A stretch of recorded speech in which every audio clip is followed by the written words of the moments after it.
US లో doctor గా స్థిరపడాలని అనుకుంటున్నారా? అయితే అతి తక్కువ ఖర్చుతో ఎగ్ ప్లస్ తో సాకారం చేసుకోండి. నమస్తే, welcome to I dream social spotlight with కవిత.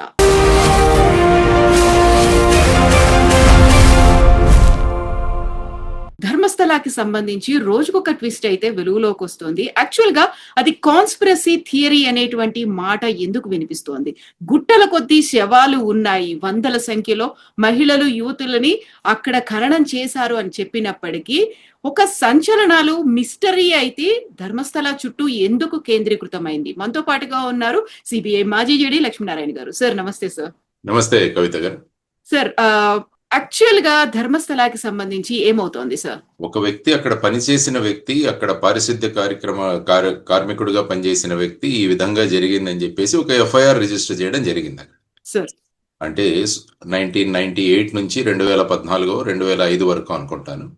ఆ సందర్భంలో 2014 వరకు సుమారుగా నేనే ఒక 100కు పైగా మృతదేహాలను నేను వాటిని అంత్యక్రియలు చేశాను, వాటిని పూడ్చిపెట్టడం జరిగింది అని ఆయన చెప్పాడు. దాని మీద ఒక ఎఫ్ఐఆర్ అనేది రిజిస్టర్ అయింది. ఆ తర్వాత కర్ణాటక మహిళా కమిషన్ ఏదైతే ఉందో వారు కూడా ప్రభుత్వానికి, ముఖ్యమంత్రికి ఒక లెటర్ రాయడం జరిగింది. ఆ తర్వాత వారు కూడా ఒక ఎస్ఐటిని ఏర్పాటు చేయడం జరిగింది. సో ఇప్పుడు ఎస్ఐటి వాళ్ళు ఈ ఇన్వెస్టిగేషన్ ఏదైతే ఉందో దాన్ని ముందుకు తీసుకువెళ్తున్నారు. అంటే అతను చూపించిన స్థలాలు ఏవైతే ఉన్నాయో వాటిని మార్క్ చేసి వాటిని అక్కడ యాక్చువల్గా ఏంటంటే ఖననం చేసిన ప్రాంతంలో మళ్ళా దాన్ని బయటికి తీయడం ప్రాసెస్ని ఎగ్జిబిషన్ అన్నమాట. దానికి స్థానిక తహసీల్దారు, రెవెన్యూ అధికారులు వారు పర్మిషన్ ఇవ్వాలి. వారి పర్మిషన్లు తీసుకొని అనుకుంటాను అక్కడ ఎగ్జిబిషన్లు కండక్ట్ చేసి అక్కడ ఏవైతే ఎముకలు ఇలాంటివి దొరుకుతున్నాయో వాటిని సేకరించి వాటిని ఫర్దర్గా డిఎన్ఏ అనాలిసిస్ కానీ మిగతా సైంటిఫిక్ అండ్ ఫోరెన్సిక్ సైన్స్ టెస్ట్ల కోసం వాళ్ళు ముందుకు తీసుకువెళ్తున్నట్టు మనం అక్కడ నుంచి న్యూస్ పేపర్లో కానీ మీడియా ఛానల్స్లో కానీ వస్తున్న ఇన్ఫర్మేషన్. కాకపోతే సార్, ఇప్పుడు ఎవరైతే మాజీ పారిశుద్ధ్య కార్మికుడు చెప్పాడో 13 ప్రాంతాల్లో ఇలా నా చేతులతో నేనే స్వయంగా వారిని ఖననం చేశాను, ప్రాపర్ గా వాళ్ళకి అంత్యక్రియలు జరగలేదు అనే వాదంతో మనకి ఇప్పటిదాకా దొరికింది 6th ప్లేస్ లో ఒక తల లేని ఒక స్కెల్టన్ దొరికింది. నిన్న మాత్రం కేవలం ఒక తల దొరికింది అని ఇంకో ప్రాంతంలో చూపించారు. అది కూడా మేల్ అయి ఉంటుంది అనుకున్నప్పుడు ఉమెన్ కి సంబంధించి ఇంత మంది అన్ఐడెంటిఫైడ్ లేకుంటే అన్యాచురల్ డెత్స్ ఎలా ఏమయ్యాయి సార్? అక్కడ నిజమేనా లేకపోతే అక్కడ ఏదైనా జరుగుతోందంటారా? చెప్పలేం. ఈ వ్యక్తి యొక్క స్టేట్మెంట్, ఈ వ్యక్తి యొక్క కంప్లైంట్లు కూడా నిజాలను కూడా పరిశీలించడం కూడా ఇన్వెస్టిగేషన్ లో ఒక భాగమే. కాబట్టి ఇతను ఎవరి పేర్లు తీసుకుంటాడో లేకుంటే ఇతనికి ఎవరైతే సహాయం చేశారో ఈ విధంగా చేయడానికి వారిని కూడా వెతికి వాళ్ళ స్టేట్మెంట్స్ కూడా తీసుకోవాల్సిన అవసరం ఉంటుంది. అంటే ఎఫ్ఐఆర్ రిజిస్టర్ చేయడం అంటే ఆ ఎఫ్ఐఆర్ నిజమో అబద్ధమో కూడా ఇంకా మనకు తెలియదు. సుప్రీంకోర్టు లలిత కుమారి జడ్జిమెంట్ లో ఏం చెప్పిందంటే ఎఫ్ఐఆర్ ఎవరు ఇచ్చినా కూడా అందులో నిజం ఉందా నిజం లేదా అన్నది ఎఫ్ఐఆర్ రిజిస్ట్రేషన్ స్థాయిలో ఎప్పుడు కూడా మనం దాన్ని ఆ విధంగా చూడకూడదు. ఏదైనా కాగ్నిజబుల్ అఫెన్స్ ఏదైతే జరిగిందో దాన్ని వెంటనే రిజిస్టర్ చేయాలి అని చెప్పి సుప్రీంకోర్టు ఆదేశించింది. కాబట్టి ఈ వ్యక్తి వచ్చి ఈ విధంగా నేను చేశాను అని చెప్పి దానికి సంబంధించిన ఫోటోలు కూడా అతను తన కంప్లైంట్ తో పాటు యాడ్ చేశారని చెప్పి అప్పుడు వెంటనే దాని మీద కేసు రిజిస్టర్ చేయడం జరిగింది. కేసు రిజిస్ట్రేషన్ అన్నది ఇన్వెస్టిగేషన్ కు ఒక శ్రీకారం మొదలు పెడతారనమాట. ఆ విధంగా ఎఫ్ఐఆర్ వచ్చేసి ఇన్వెస్టిగేషన్ కు ఒక ఫస్ట్ స్టెప్. ఆ తర్వాత ఇక టీమ్స్ ఫామ్ చేయడము, అతను చూపిన ప్రదేశాలకు వెళ్ళడం, అక్కడున్న ప్రాంతాన్ని పరిశీలించడం, ఆ తర్వాత అక్కడున్న ఎవిడెన్స్ ఏదైతే ఉందో దాన్ని బయటికి తీసుకురావడం, దాన్ని ఈ ఏవైతే అవశేషాలు ఉన్నాయో అవి మనిషివా నెంబర్ 1 మనిషివి అని నిర్ధారిస్తే అవి స్త్రీయా పురుషుడివా, సో దాన్ని బట్టి మళ్ళా వయస్సు ఎంత ఉండొచ్చు, ఇలాంటివన్నీ కూడా ఫోరెన్సిక్ అండ్ డిఎన్ఏ అనాలిసిస్ లో తేలుతుంది. ఆ తర్వాత అతను చూపిన ప్రదేశాలన్నింటిలో కూడా ఈ ప్రాసెస్ నడుస్తోంది.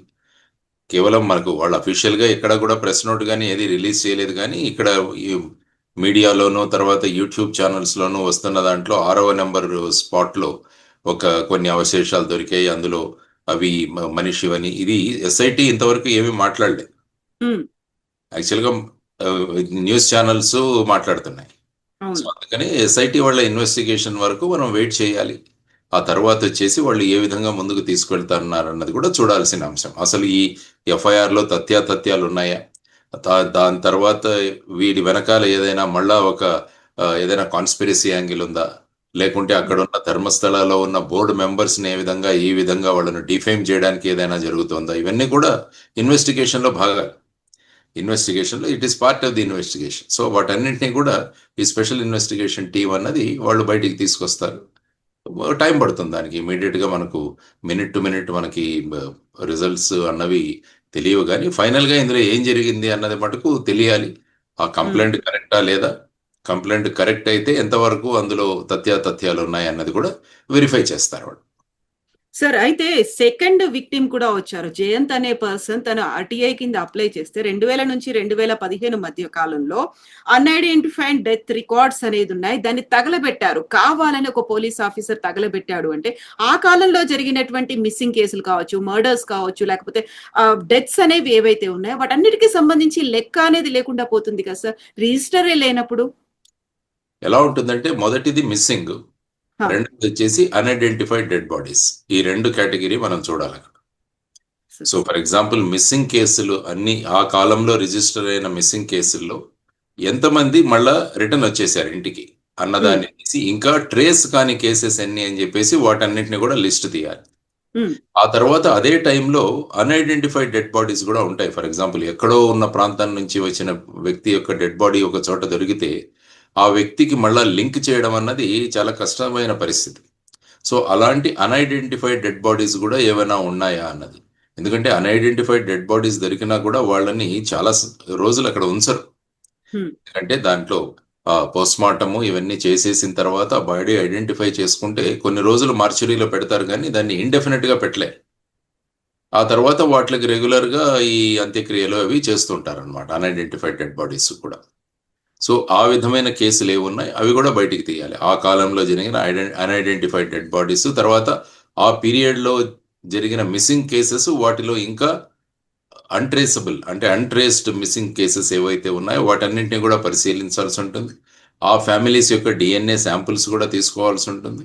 తర్వాత ఇక్కడ ఏదైతే వీళ్ళు రకరకాల ప్లేసెస్లో ప్రదేశాల్లో వీటిని బయటికి తీసే ప్రయత్నాలు తీస్తున్నారు, ఇన్ కేస్ అవి బయటకు వచ్చిన తర్వాత వీటి యొక్క డిఎన్ఏ కూడా తీసుకొని వీటన్నిటితో మ్యాచ్ చేయాల్సి ఉంటుంది. ఆ తర్వాతనే మనము ఈ పలానా ఈ ఎముకలు అన్నవి, బోన్స్ అన్నవి ఈ ఫ్యామిలీకి సంబంధించిన వాళ్ళవి అన్నది నిర్ధారణ చేయవచ్చు. సో ఇదంతా కూడా ఇన్వెస్టిగేషన్ లో ఒక డీటెయిల్డ్ ప్రాసెస్ అన్నది జరుగుతుంది. సో ఆ ప్రాసెస్ లోనే ఎస్ఐటి వాళ్ళు ఇప్పుడు ముందుకు వెళుతున్నారని నేను అనుకుంటాను. సార్, ఒకవేళ రికార్డే లేదు అన్నప్పుడు ఎలా క్యాలిక్యులేషన్స్ అనేవి ఉంటాయి సార్, ఎలా ఐడెంటిఫై చేస్తారు అసలు? రికార్డు ఉంటుంది, ఎందుకంటే నేను అన్నట్టు మిస్సింగ్ దానికి కూడా రికార్డు ఉంటుంది. మిస్సింగ్ కేసెస్ ను పోలీస్ స్టేషన్ లో రిజిస్టర్ చేస్తారు. ఆ మిస్సింగ్ ఎవరు ఇచ్చారు కంప్లైంట్, తర్వాత ఆ మిస్సింగ్ పర్సన్ యొక్క డీటెయిల్స్ ఏంటి, ఇవన్నీ కూడా మన రికార్డ్స్ లో ఉంటాయి. అదేవిధంగా అన్ఐడెంటిఫైడ్ డెడ్ బాడీస్ ఏవైనా దొరికినా కూడా అక్కడ అప్పటి కాలంలో ఉన్న post mortem reports, inquest reports ఇవన్నీ కూడా అక్కడ దొరుకుతాయి మనకి. సో వీటన్నిటిని కూడా వాటిను మ్యాచ్ చేయాలి. అంటే అది అంత సులభతరమైన ఇన్వెస్టిగేషన్ కాదు. ఈ ఇన్వెస్టిగేషన్ చాలా ఛాలెంజింగ్ ఇన్వెస్టిగేషన్, కష్టతరమైన ఇన్వెస్టిగేషనే, కానీ డీటెయిల్డ్ గా ఓపిక్ గా చేయాల్సిన ఇన్వెస్టిగేషన్. సో 95 నుంచి 2014 మధ్య కాలంలో, అంటే 20 ఏళ్ల పాటు జరిగిందంటే అది కూడా జరిగి 11 ఏళ్ళు అవుతోంది. ఎంత లెంతీ అండ్ లెబోరియస్ ప్రాసెస్ అవుతుంది సార్ ఇదంతా? అంతే కదా, మరి ఇన్వెస్టిగేషన్ అంటే అలాగే ఉంటుంది. ఇన్వెస్టిగేషన్ అంటే ఇటువంటి కేసెస్ లో ముఖ్యంగా ఇవన్నీ బ్లైండ్ ఇన్వెస్టిగేషన్స్ అని కూడా అంటుంటాం మనం. ఇవి చాలా డిఫికల్ట్ కేసెస్ ఇవన్నీ కూడా ఇన్వెస్టిగేట్ చేయడం. సో అయినా కూడా ఇది ఒక ఛాలెంజ్. అంటే సాధారణంగా చిన్న కేసు ఇన్వెస్టిగేట్ చేయడం అది అందరూ చేయగలరు, కానీ ఇటువంటి కాంప్లికేటెడ్ ఇన్వెస్టిగేషన్ చేయాలంటే చాలా ఓపిక్గా, చాలా డీటెయిల్డ్గా, తర్వాత మల్టీ డిసిప్లినరీ టీమ్స్ను ఫామ్ చేసి ఇవన్నీ కూడా చేయాల్సిన అంశం. It is not impossible, but it is with lot of strain, తర్వాత లాట్ ఆఫ్ ఎఫర్ట్స్ పెట్టాల్సిన ఇన్వెస్టిగేషన్ ఇది.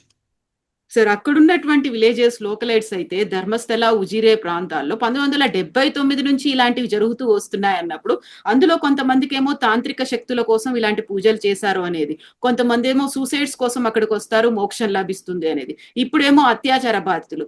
బట్ ఫైండ్ అవుట్ చేసిందేమో ఒక మేల్ స్కెలిటన్ ని ఫైండ్ అవుట్ చేశారు. సో మీ ఎక్స్పీరియన్స్ లో యాక్చువల్ గా ఈ ధర్మస్థల ఇలాంటి ఇన్సిడెంట్స్ గురించి ఎప్పుడైనా విన్నారా సార్ మీరు? భారతదేశంలో ఇలాంటి మాస్ కిల్లింగ్స్ అన్నవి చాలా ఇన్సిడెంట్స్ జరిగాయి. మీరు యాక్చువల్గా 1965-68 మధ్య ముంబైలో రమన్ రాఘవ్ అని ఒకతను, అప్పుడు కిల్లింగ్స్ చాలా పెద్ద సంచలనాన్ని సృష్టించాయి. అతను ప్రతిరోజు రాత్రి ఎప్పుడైతే వీలైతే ఈ ఫుట్పాత్ మీద పడుకునే వాళ్ళని ఐరన్ రాడ్తో వాళ్ళ మీద కొట్టి చంపేవాడు అతను. ఉమ్, సుమారుగా 41 మందిని ఆ విధంగా చంపాడు అతను. ఓ సో ఇది అతనికి లైఫ్ ఇంప్రిజన్మెంట్ పడింది అతనికి. తర్వాత మీరు పూణేలో చూసుకుంటే 1976-77 మధ్య జోషి అభ్యంకర్ మర్డర్స్ అని నలుగురు కాలేజ్ స్టూడెంట్స్ ఒక 10 మందిని వాళ్ళ డబ్బుల కోసం చంపేస్తారు. ఇదొక సెన్సేషనల్ కేసు అప్పుడు. ఓ తర్వాత కలకత్తా, ముంబైలో 1985 నుంచి 89 వరకు స్టోన్ మ్యాన్ కిల్లింగ్స్ అని, అంటే ఈ రాత్రి ఈ రాయి తీసుకొచ్చి వాళ్ళ తలల మీద మోదీ చంపేసేవాళ్ళు. కలకత్తా అండ్ ముంబై సుమారుగా 25 మంది బలి అయ్యారు, కానీ వాళ్ళు ఎవరో ఇంతవరకు కూడా ట్రేస్ అవ్వలేదు అది. తర్వాత మీరు 88-89లో చూసుకుంటే చెన్నై, అంటే తమిళనాడులో చూసుకుంటే చెన్నై నగరంలో ఆటో శంకర్ కేసు అని, ఇది చాలా ఫేమస్ అయింది, దాని మీద సినిమాలు కూడా వచ్చినట్టున్నాయి. అతను సుమారుగా ఒక 6 నుంచి 10 మంది మహిళలను ఈ విధంగా వాళ్ళని కిడ్నాప్ చేసి చంపేస్తాడు వాళ్ళని.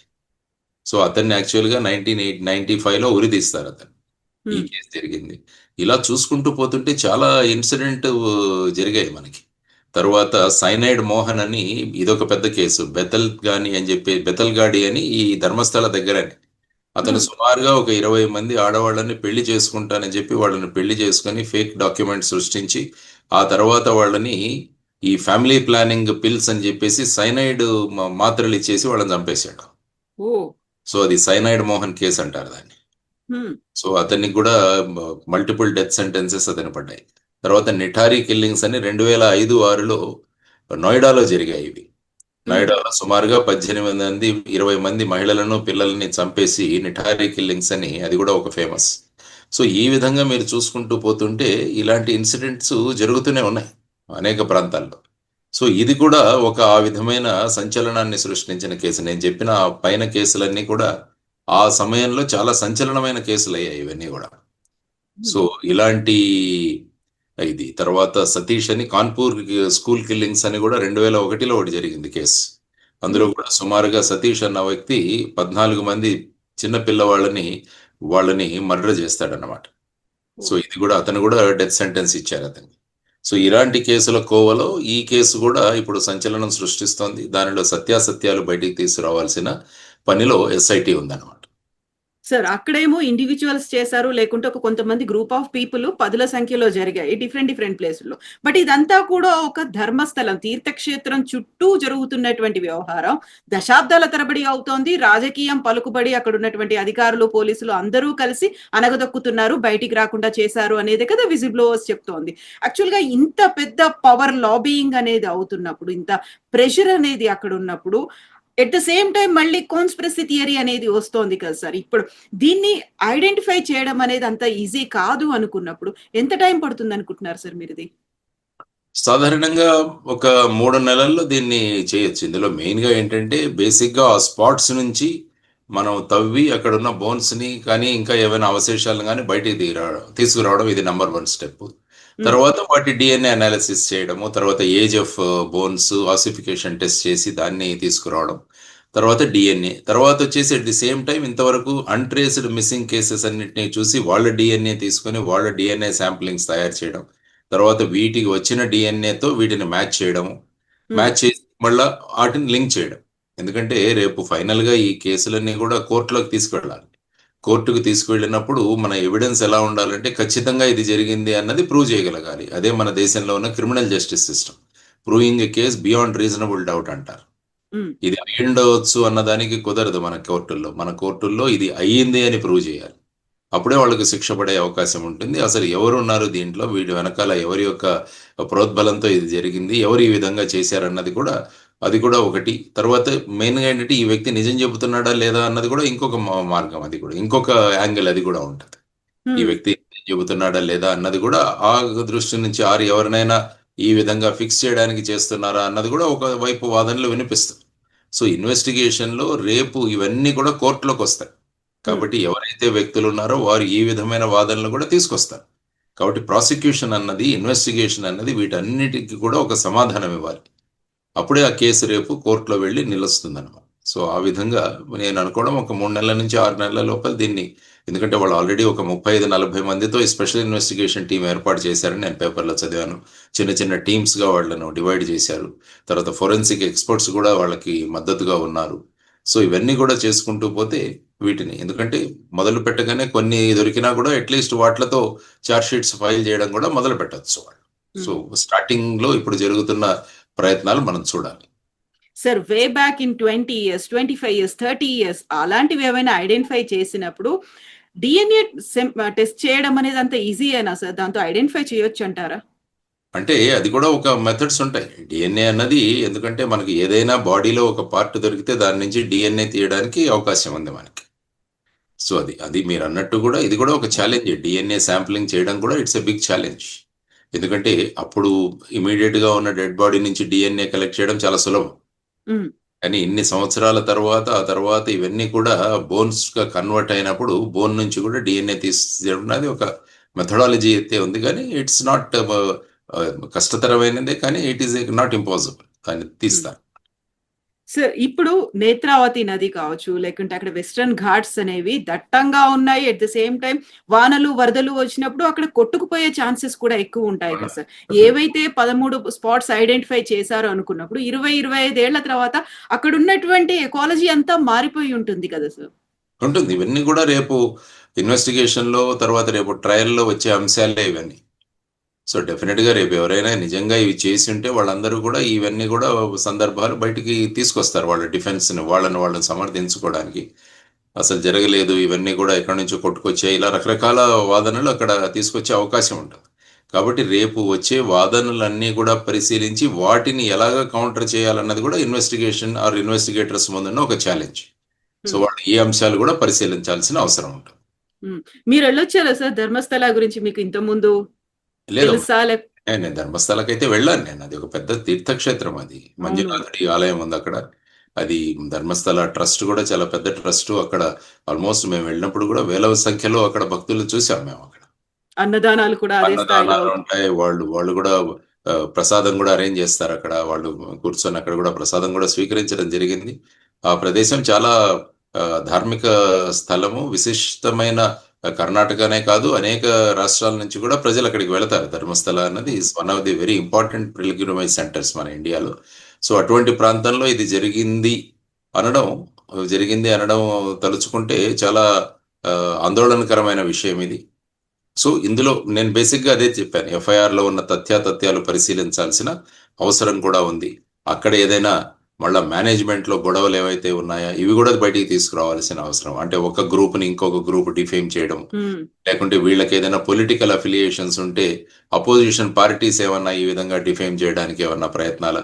ఎందుకంటే ఇన్వెస్టిగేషన్ లో everything should be ruled out. అదే ఇన్వెస్టిగేషన్ అవుతుంది అన్నమాట. 13 స్పాట్స్ అన్నారు, 11 స్పాట్స్ అయిపోయాయి. ప్రామినెంట్ గా ఎస్ ఐడెంటిఫై చేశాము అనేంతగా అయితే అక్కడ కనిపించట్లేదు. ఎట్ ద సేమ్ టైం అక్కడ ఉన్నటువంటి జైన్ గ్రూప్స్ కూడా మేము ప్రొటెస్ట్ చేస్తాము, ఎందుకంటే మమ్మల్ని డిఫేమ్ చేసే ప్రయత్నం జరుగుతోంది, కావాలని మమ్మల్ని వాడుకుంటున్నారు అనేటువంటి మాట కూడా వాడు యూజ్ చేస్తున్నారు. పాలిటిక్స్ కూడా ఎంటర్ అయ్యాయా అనిపిస్తోంది. ఇన్ని రకాల గ్రూప్స్ ఉన్నాయి. ఉంటుంది, అంతే కదా. ఎందుకంటే బేసిక్ గా ఒక వ్యక్తి ఇచ్చిన ఎఫ్ఐఆర్ తో ఇది మొదలైంది. ఆ వ్యక్తి ఇచ్చిన ఎఫ్ఐఆర్ లో కూడా నేను ఇంతకుముందు చెప్పినట్టు ఎఫ్ఐఆర్ రిజిస్ట్రేషన్ స్టేజ్ లో అందులో నిజం ఉందా లేదా అన్నది పరిశీలించాల్సిన అవసరం లేదు. ఎఫ్ఐఆర్ అయితే రిజిస్టర్ చేయాలి. ఆ తర్వాత అందులో ఉన్న అంశాలను బయటికి తీసుకురావడానికి చేసే ప్రక్రియనే మనం ఇన్వెస్టిగేషన్ అంటాం. ఆ ప్రాసెస్ నడుస్తుంది. తర్వాత ఇన్ కేస్ ఇలాంటిది ఏది జరగలేదంటే ఫైనల్ గా ఇతను ఇట్లాంటి స్టేట్మెంట్ ఇవ్వడానికి కారణం ఏంటి. సో అతన్ని కూడా మళ్ళా ఇంట్రాగేట్ చేయాల్సిన అవసరం కూడా ఉంది. అతన్ని కూడా బ్రెయిన్ మ్యాపింగ్ కానీ లేకుంటే నార్కో అనాలిసిస్ కానీ ఇవి కూడా చేయాల్సిన అవసరం ఉంటుంది. అంటే ఫైనల్ గా అతను చెప్పిన ప్రాంతంలో ఏది దొరక్కుంటే సో అతను చేసిన దీంట్లో దాని వెనక కారణం ఏంటన్నది కూడా కనిపెట్టాల్సిన అవసరం ఉంటుంది. బట్ ఏది ఐడెంటిఫై చేయలేకపోయినప్పటికీ అక్కడ కొంతమంది తల్లులు ఏళ్ల తరబడి ఇంకా ప్రొటెస్ట్ చేస్తున్నారు కదా సార్. దాని మీద అయితే ఇన్డెప్త్ గా ఇన్వెస్టిగేషన్ చేయాల్సిన అవసరం ఉంటుంది కదా సార్. ఇంతకు ముందు కూడా ఒక కేసు జరిగింది, ఐ థింక్ అనన్యాన ఏదో ఒక కేసు, సంజన కేసు ఏదో జరిగింది అనుకుంటాను. అక్కడ కొన్ని 2005 సంవత్సరం సిబిఐ ఇన్వెస్టిగేట్ చేసింది అనుకుంటాను. అప్పుడు చెన్నై యూనిట్ వాళ్ళు ఇన్వెస్టిగేషన్ చేశారని నేను విన్నా. 2012-13 అనుకుంటాను. సో ఆ కేసు కూడా అక్కడ చాలా దీనికి గురి అయింది. అప్పుడు కూడా చాలా ప్రొటెస్ట్లు ఇవన్నీ కూడా జరిగాయి. ఫైనల్ గా ఐ థింక్ అక్కడ హైకోర్టు ఈ కేసుని సిబిఐ కూడా అప్పచెప్పడం జరిగింది. సో ఈ విధంగా అలా ఆలోచించుకుంటే ఒక ఇంటి నుంచి ఒక వ్యక్తి మిస్ అయినప్పుడు ఖచ్చితంగా ఆ ఇంట్లోని వ్యక్తులకు ఈ వ్యక్తి ఏమయ్యారు అన్నది వాళ్ళ ఉంటుంది. ఎప్పుడు ఆవేదన మనం ఎప్పుడు కూడా గుర్తించాలి. ఎందుకంటే వాళ్ళు ఎక్కడో చోట ఉంటారు, దొరుకుతారు అన్న భావనలోనే వాళ్ళు ఉంటారు. ముఖ్యంగా మహిళలు, పిల్లలు మిస్సింగ్ అన్నది చాలా సీరియస్ గా తీసుకోవాలి ఏ పోలీస్ ఇన్వెస్టిగేషన్ కూడా. సాధారణంగా మీరు చూస్తే ఈ మొత్తం భారతదేశంలోనే టోటల్ గా లక్షల పైన మిస్సింగ్ కేసెస్ రిజిస్టర్ అవుతుంటాయి ప్రతి సంవత్సరం. నేషనల్ క్రైమ్ రికార్డ్ బ్యూరో వాళ్ళు కూడా వాళ్ళ డేటా ఇస్తుంటారు. అందులో చాలా మంది రిటర్న్ వస్తుంటారు. సాధారణంగా చూస్తే 97% దాకా రిటర్న్ వస్తారు. నా అనుభవంతో నేను చెప్తున్నాను. మిగతా 3% వాళ్ళు ఎక్కడికి వెళ్ళారు అన్నది పరిశీలించడం చాలా అవసరం. అంటే ఒక అమ్మాయి ఇంటి నుంచి వెళ్ళిపోయిన తర్వాత ఆ అమ్మాయి సురక్షితంగా లేదు అంటే చాలా ప్రమాదకరమైన ఆ, అది సూచన మనకు చేస్తుందన్నమాట. అందువల్ల ఈ మిస్సింగ్ కేసెస్ ని విత్ డ్యూ సీరియస్నెస్ మనం చేయాలి. సాధారణంగా ఎలా ఉంటుందంటే పోలీసులో వెళ్ళిన వాళ్ళు తిరిగి వస్తారన్న దాంట్లో ఇనీషియల్ ధోరణి ఉంటుందన్నమాట. ఎక్కడికో వెళ్ళి ఉంటారు, ఇంట్లో గొడవ పడి ఉంటారు, లేకుంటే ఏదో అయి ఉంటుంది. సో ఆ విధంగా వెళ్ళిపోతారు. కొన్ని రోజులు ఆ కోపం తగ్గాక మళ్ళీ రిటర్న్ వస్తారు. ఈ విధమైన థియరీ నడుస్తుంటుంది మామూలుగా. కానీ అది ఓకే. కానీ చాలా కేసుల్లో చూస్తే ఈ విధంగా తిరిగి వచ్చిన వాళ్ళ కేసు ఎక్కువగానే ఉంటుంది. కానీ వాళ్ళ గురించి కాకుండా తిరిగి రాని వాళ్ళ గురించి మనం ఆలోచించాల్సిన అవసరం చాలా ఉంది. సో ఇందులో కూడా ఆ విధమైన సంఘటనలే. అందువల్ల ఆ పీరియడ్లో జరిగిన 95, 98 నుంచి 2014 వరకు కర్ణాటకలో రిజిస్టర్ అయిన మిస్సింగ్ కేసులు ఎన్ని, అది కర్ణాటకకే పరిమితం చేయాలా లేకుంటే మొత్తం భారతదేశానికి చూడాలా? ఇది కూడా ఒక ఇదే కదా. ఎవరు ఎక్కడి నుంచో, ఎందుకంటే ధర్మస్థల అనే ప్రాంతంలో అందరూ వస్తారు. కేవలం కర్ణాటక నుంచే వెళ్లాల్సిన ఇది కూడా లేదు. బయటి ప్రాంతాల నుంచి కూడా వస్తారు. మరి వాటన్నింటినీ పరిశీలించాలా? అది ఆలోచించే కొద్దీ కేసు యొక్క విడ్త్ అన్నది చాలా పెరుగుతోంది. ఎందుకంటే ప్రతి మిస్సింగ్ కేసుని మనం ట్రేస్ చేయాలి అని అనుకున్నప్పుడు ఆ ఏజ్ గ్రూప్ లో ఉన్న వాళ్ళ టోటల్ మిస్సింగ్లన్నీ కూడా మనం తీయగలగాలి. ఆర్ ఇన్ కేస్ ఆ ఫ్యామిలీస్ నుంచి వీళ్ళు ఇంతకు ముందు ఎప్పుడైనా ధర్మస్థలానికి వచ్చారా అన్నది కూడా మనం చూడాల్సిన అంశం. ఎందుకంటే సాధారణంగా వ్యక్తులు పరిచయం ఉన్న ప్రాంతాలకు వెళుతుంటారు. ఈ మిస్సింగ్ కేసుల్లో కూడా మేము గమనించింది కొంతమంది గుళ్ళకు వెళ్ళడం, ధార్మిక స్థలాలకు వెళ్ళడం, ఇవి జరుగుతుంటుంది. అంటే ఈ మానసిక ఆందోళనలో ఉన్నప్పుడు అక్కడికి వెళ్ళి నిరసన పొందుతాము అని చెప్పేసి అక్కడికి వెళ్లాల్సిన అవసరం కూడా చాలా కేసుల్లో మనం చూస్తుంటాం. సో ఆ విధంగా దాన్ని కూడా ట్రేస్ చేయాల్సిన అవసరం, దాన్ని కూడా ఒక బ్యాక్గ్రౌండ్ చెక్ చేయాల్సిన అవసరం కూడా ఈ ఇన్వెస్టిగేషన్ లో ఒక భాగం అవుతుంది. Yes sir, thank you so much sir. మీరు అన్నట్టుగా ఒక 3 నెలలు పడుతుందా, ఇంకేమవుతుంది, ఒక ఎండ్ కార్డ్ అనేది కంక్లూజన్ వస్తుందా లేదా, ఇంకా వెయిట్ చేయాల్సిందే sir. Thank you so much sir. నమస్తే.